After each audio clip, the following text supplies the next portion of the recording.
सन 1791 में मैसूर की फौज से करारी हार के बाद एक फौज ने कर्नाटका में स्थित मशहूर श्रृंगेरी मठ के कई मंदिरों को लूट लिया, वहां के ब्राह्मण पंडितों को मार दिया और शारदा यानी वैदिक पुराणिक देवी सरस्वती के मंदिर को तोड़ दिया। इस मठ के मंदिरों की लूट से 60 लाख रुपए जमा किए गए। इसी साल कर्नाटका में ही स्थित कुडली स्वामी मठ को इसी फौज ने लूट लिया और आग लगा दी। लूटपाट के बाद यहाँ के लोगों को भयंकर फैमिन यानी अकाल का सामना करना पड़ा। इसी फौज की लूटपाट की वजह से कर्नाटका के सत्यगला गांव में भी अकाल पड़ा और 400 परिवार की मौत हो गई। 1791 से ठीक 20 साल पहले 1771 में मेलुकोटे कर्नाटका में स्थित विष्णु के मंदिर, जो कि सही मायने में प्राचीन मंदिर थे, उन्हें जला दिया गया इसी फौज द्वारा और वहां के ब्राह्मण पंडितों को अपनी जान बचाकर भागना पड़ा। कौन थी ये फौज जिसने इतना उत्पात मचाया, लोग मारे, भुखमरी फैलाई और मंदिरों को भी लूटा, तोड़ा और जला दिया? Marathas, of course. डोडो सेना जो रोज कहती रहती है हमें पूरा इतिहास नहीं पढ़ाया गया सर, ये है इतिहास जो तुम्हें नहीं पढ़ाया गया। मराठों के मंदिरों को तोड़ने, जलाने और लूटपाट मचाने का इतिहास। लेकिन मोर इम्पोर्टेंटली, मराठों ने मंदिर क्यों तोड़े और इनमें से कुछ टूटे हुए मंदिरों को रिपेयर किसने करवाया?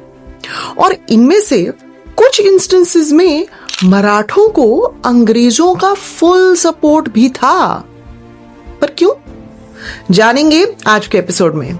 चलें फिर। हेलो नमस्कार, आपका स्वागत है एक नए एपिसोड में। मैं हूं डॉक्टर रुचिका शर्मा, पेशे से इतिहासकार हूं और इतिहास की टीचर भी हूं। इसके अलावा मेरे कुछ और भी क्रेडेंशियल्स डिस्क्रिप्शन बॉक्स में मौजूद हैं। तो 1791 में एग्जैक्टली हुआ क्या था जो मराठों को श्रृंगेरी मठ के मंदिरों में तोड़ फोड़ मचानी पड़ गई? 1790-92 के बीच थर्ड एंग्लो मैसूर वॉर हुआ था, जहां मैसूर के प्रतापी राजा टीपू सुल्तान के खिलाफ थी अंग्रेजों की फौज, जिसका समर्थन कर रहे थे निजाम ऑफ हैदराबाद की फौज और मराठों की फौज।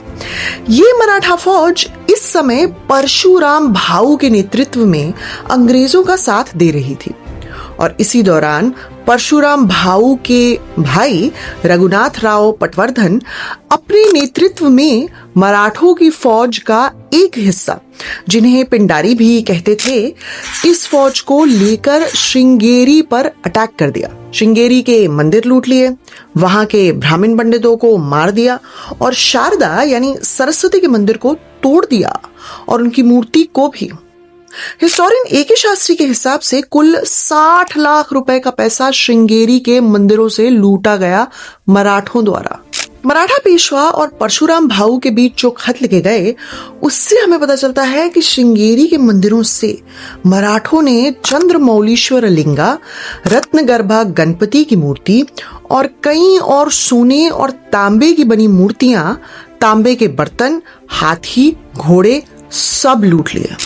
मराठा पेशवा अपने खत में परशुराम भाऊ को ये आइटम्स श्रृंगेरी मठ के सबसे बड़े गुरु जगत गुरु सच्चिदानंद भारती को वापस करने के लिए बोलते हैं, लेकिन ये आइटम्स रिटर्न हुए, इसका हमें कोई खत या प्रमाण नहीं मिलता है।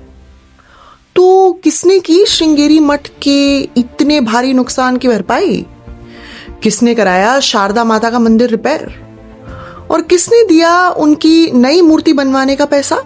अगर आपको अब तक ये वीडियो पसंद आ रहा है तो इसे लाइक और शेयर जरूर कीजिएगा और हाइप पॉइंट्स भी दीजिएगा। इससे ये वीडियो ज्यादा से ज्यादा लोगों तक पहुंच सकेगा और उन्हें मराठा टेम्पल डिस्ट्रक्शन के बारे में कुछ पता लग सकेगा।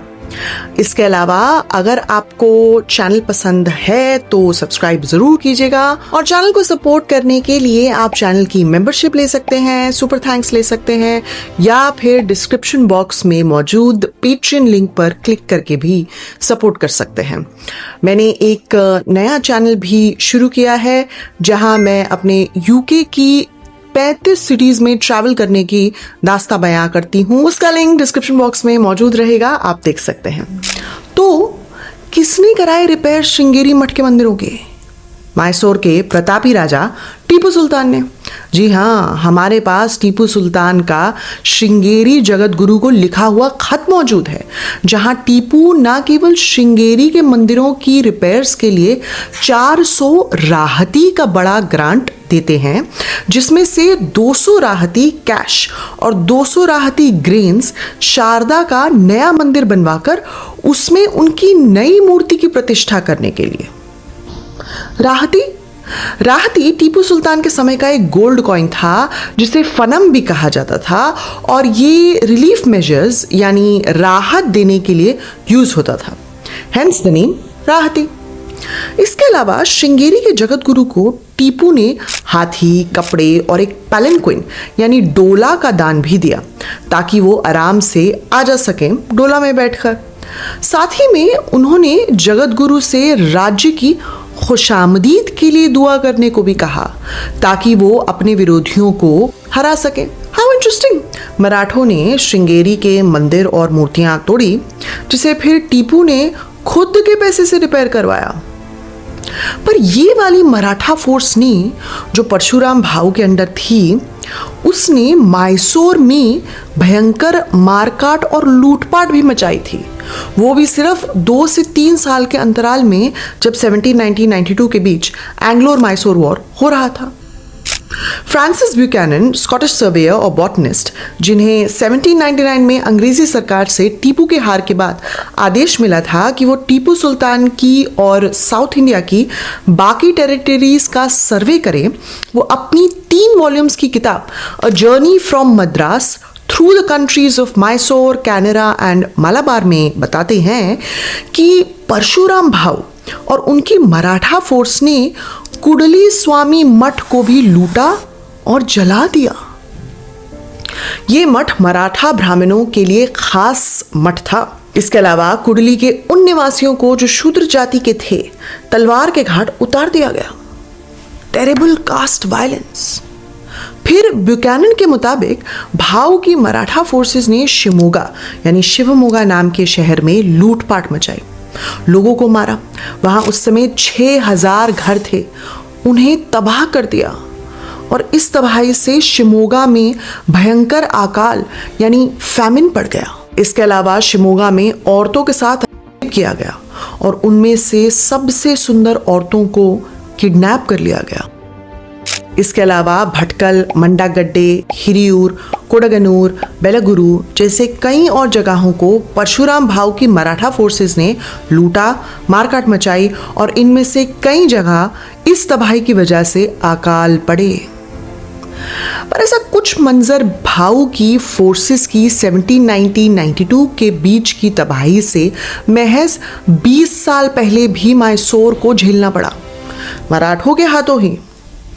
पेशवा माधवराव के नेतृत्व में 1770-1772 के बीच मराठों ने मैसूर में कई एरियाज को भारी नुकसान पहुंचाया। 1771 में जब माधवराव की मराठा फोर्सेस ने मैसूर के हैदर अली को हरा दिया, तो उसके बाद कर्नाटका में स्थित मेलुकोट्टे के मंदिरों को जला दिया। ब्यूकैनन लिखते हैं कि मराठा लूटपाट की वजह से मेलुकोट्टे के सारे ब्राह्मण्स डर के भाग गए और मराठों ने आयरन इकट्ठा करने के लिए मेलुकोट्टे के मंदिर के रथों को आग लगा दी और ये आग ने काफी सारे मंदिरों को भी जला दिया। ये जगह वैष्णव भक्तों के लिए काफी अहम थी और मेलुकोट्टे के मंदिरों को काफी रेवेन्यू भी मिलता था। लेकिन मराठों ने इस जगह और इसके मंदिरों का ऐसा बुरा हाल किया कि अटैक के 40 साल बाद भी ये जगह मराठा लूटपाट और आगजनी से उभर नहीं पाई थी। इसी आर्मी ने बाजीराव के नेतृत्व में मैसूर के कट्टे मलालाबाड़ी नाम के शहर में खेत खलिहान सब तबाह कर दिए और यहाँ के लोग भुखमरी से मर गए। ब्यूकैनन के मुताबिक इस मराठा तबाही से पहले ये जगह भरी पूरी थी और यहाँ कई लोग रहते थे, लेकिन मराठा तबाही के बाद ये जगह कभी भी भरी पूरी नहीं हो पाई। सत्यगला मैसूर का एक और गांव भी इसी मराठा आर्मी की वजह से तबाह हो गया। यहाँ भी मराठों ने भारी लूटपाट मचाई, जिससे भयंकर अकाल पड़ा और 400 परिवार इस फैमिन की वजह से भूख से मर गए। इमेजिन अगर हर फैमिली में मम्मी पापा और 3-4 बच्चे भी हों तो 2000 से 2400 लोग भूखमरी से मर गए। So terrible. इसके अलावा इस मराठा आर्मी ने चित्रदुर्गा, हसन, कूर्ग, देवनागरे, चामराजानगरा डिस्ट्रिक्ट्स में भी ऐसी लूटपाट और तबाही मचाई। इन डिस्ट्रिक्ट्स के कई टाउन्स कभी भी भूखमरी, अकाल और लूटपाट से उभर ही नहीं पाए। तो मराठों ने क्यों तोड़े, जलाए और लूटे मंदिर? वो भी 3 ऐसी जगहों में जो शैव और वैष्णव भक्तों के लिए खास थे। भाई, श्रृंगेरी मठ शंकराचार्य की सीट थी। कुडली स्वामी मठ मराठा ब्राह्मण जो स्मार्ता सेक्ट को बिलोंग करते थे उनके लिए खास मठ था। और मेलुकुट्टे के मंदिर वैष्णव भक्तों की बड़ी पुरानी और खास सीट थी। प्राइमरीली मोटिव तो फाइनेंशियल लगता है, क्योंकि इन तीनों जगह से सोना, चांदी और यहां तक कि आयरन भी लूट लिया गया मराठों द्वारा। लेकिन लूट की भूख इतनी ज्यादा थी कि क्या मंदिर, क्या गांव, क्या शहर, सब कोई लूट डाला। लोग मरे वो अलग, औरतों की इज्जत लूटी गई वो अलग, और शूद्रों के साथ जातीय हिंसा हुई वो अलग। अकाल और भुखमरी से गांव, शहर हमेशा के लिए बर्बाद हो गए। लोग भूख से तड़प तड़प कर मर गए। इंटरेस्टिंगली, इस लूटपाट में मराठों ने ये नहीं सोचा कि ये लोग भी हिंदू हैं या ब्राह्मण हैं, हम इन्हें क्यों मारें। ये लोग, ये खेत खलिहान, ये मंदिर, ये औरतें सब एनिमी टेरिटरी में थे, तो सब के सब एनिमी थे। बिना किसी मॉरल्स के कुछ भी कर लो। लेकिन अक्सर मंदिर तोड़ने का और लूटपाट मचाने का जिम्मा सिर्फ सुल्तानों और मुगलों के सर पे डाल दिया जाता है। लेकिन 18वीं शताब्दी का मराठा वायलेंस कई मायने में सुल्तानों और मुगलों से ज्यादा ब्रूटल और इमोरल था। तो ये था आज का एपिसोड। आपको ये एपिसोड कैसा लगा कमेंट सेक्शन में ज़रूर बताइएगा, और अगर पसंद आया हो तो लाइक, शेयर भी कीजिएगा और चैनल को सब्सक्राइब भी कीजिएगा। इसके अलावा मैं जाते जाते बताती जाऊं कि आज के एपिसोड से जुड़ी हुई सारी सोर्सेज की लिस्ट डिस्क्रिप्शन बॉक्स में मौजूद है। आप अपनी जिज्ञासा बढ़ना चाहें या फिर मुझे फैक्ट चेक करने के लिए